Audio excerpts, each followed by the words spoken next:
If it's 1 a.m. on a Thursday night, it's freezing cold, and it's raining, and I'm on a tour bus, I can only be interviewing the Genitorturers. So here with me now is Jen. Hi, Jen. Hey there. How are you doing? Feeling pretty good. So it's 1:30 in the morning, and we just got done seeing your show. Being that your last album dropped about a year ago or so now, what made you decide to head back out on the road and entertain the masses? Well, because essentially, Genitorturers, we're known for our live shows. And it's something that it's always hard for us to even pull away from our live performances to take the time to even get a damn record done. Because we're so into our live performance and kind of, connecting with our audience in that way. So, it's just the natural evolution of things. When we came out, when the record first dropped, we added a couple of the new songs, and now we're kind of reformatting the show and tweaking it a little bit and adding in more and more little new twisted elements, and it's having more fun each tour. Cool. Yeah. And when it comes to playing on the various themes that you do, how do you go about putting together a stage show that is not repetitive, but always original, groundbreaking, shocking even? It starts with having a fuck ton of fun. Always good. Because I realized many, many years ago that when I'm entertained, the audience is entertained. As long as I feel like, I have a really twisted sense of humor. It starts there.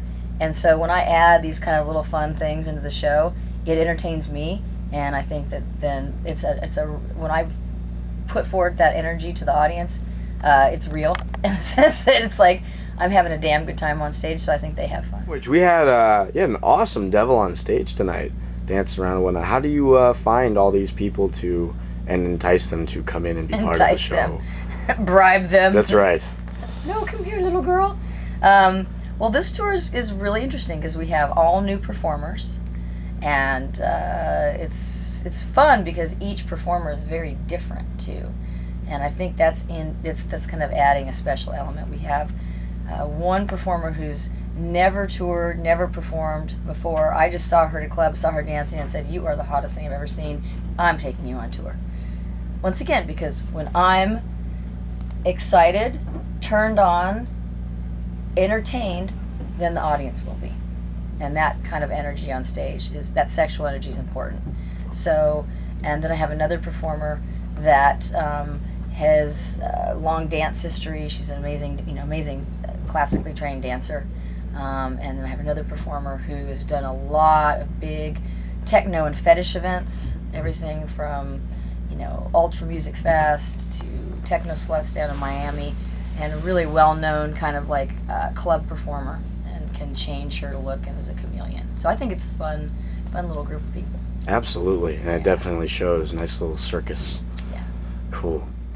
Sexuality in America, are we getting better? We falling behind? How do you feel about it right now?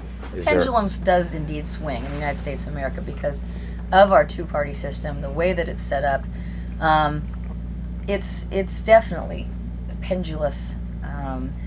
It's interesting. I think it always is an interesting time when there's a power shift in any regard, because you do feel there's this kind of like with Obama coming in, there was this like big huge sense of like hope and change, and like, okay, oh fuck, things are going to be better. But the point is, it still is about the mindset of small town USA and really what they can stomach and what they're ready for.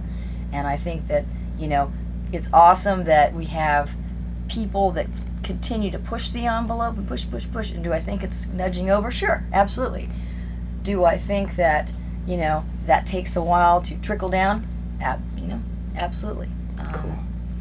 But change is inevitable, and evolution is going to happen. Do you think you'll ever see a day where you can look around and say, you know what, I'm content with this status? Well, I think that in some ways, yes. I think that the thing is that whenever you are pushing for change, it's always a double-edged sword. So the interesting thing about change is, whereas one side of the sword will be cutting through and kind of accomplishing what you set out to do, and you'll go, wow, I'm seeing this is awesome.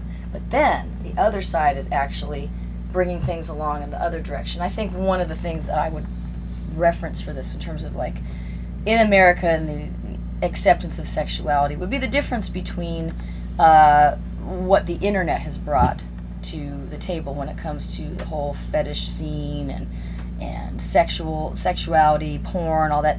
I think that it's funny that years ago, if you wanted to like experience certain things, you had to go to a club. You had to like put your outfit on and like venture into some scary part of town. So there was kind of it took some cojones to go there, and to do that was kind of a liberating experience for people in a certain way. You kind of had to go through a rite of passage to evolve mentally in that department. Did you have any experiences like these?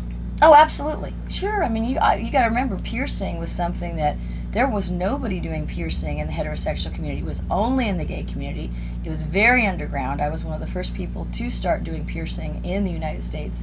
You had the Gauntlet, and you had Silver Anchor making jewelry, and there was probably 3 of us in the state of Florida doing piercing at the time. Things like that. You had to, if it was important to you, you had to seek it out. It wasn't just everywhere. And I think that kind of created it kind of lent itself to having a little bit more worth and value when you have to seek something out and really discover it. It just has more meaning, that's all. When it's thrown at you, then it's taken for granted, I guess you could say. Changing gears again completely, we're going to keep changing around a little bit here. Your fans, how dedicated are those fans? Saw some people getting freaky out in the crowd tonight. When that happens, when fans are going at it and whatnot in the crowds, is that better than applause? Is that, what do you get out of it, if anything? I get out the fact that I'm doing my job as an entertainer because they're entertained. And then they start to entertain me, which means I become more entertained, so I become more entertaining. It's Synergy. Exactly. Yeah. Okay. And with your band and everything, and with all your performers, it seems like you guys are just a ragtag bunch of really fun people. How do you guys hang out after hours? Are you the crazy partiers with several bottles of Beam around? Or do you guys just come back and chill? And no, it's not a come back and chill thing. Okay. It's definitely a fun every night, and you know, I like to embrace the whole concept of true rock and roll, which is living life to its fullest and enjoying the fact that I feel very lucky to be able to travel around, do what I love for a living, and make people happy. Cool. All right then. So we celebrate every night. Awesome. How are you celebrating this evening? Well, we are going to be going over to Bondage A Go-Go. I have some good friends that are over there, and they're going to be expecting us. Over at Exit? Doing a little bit of drinking, having a little bit of fun. Rock on. All right. Well, Jen, thank you very much for giving us the time. Appreciate it. It was a hell of a show. It's coming up to 2 a.m. Hank Pearl's going to go to bed. Good night.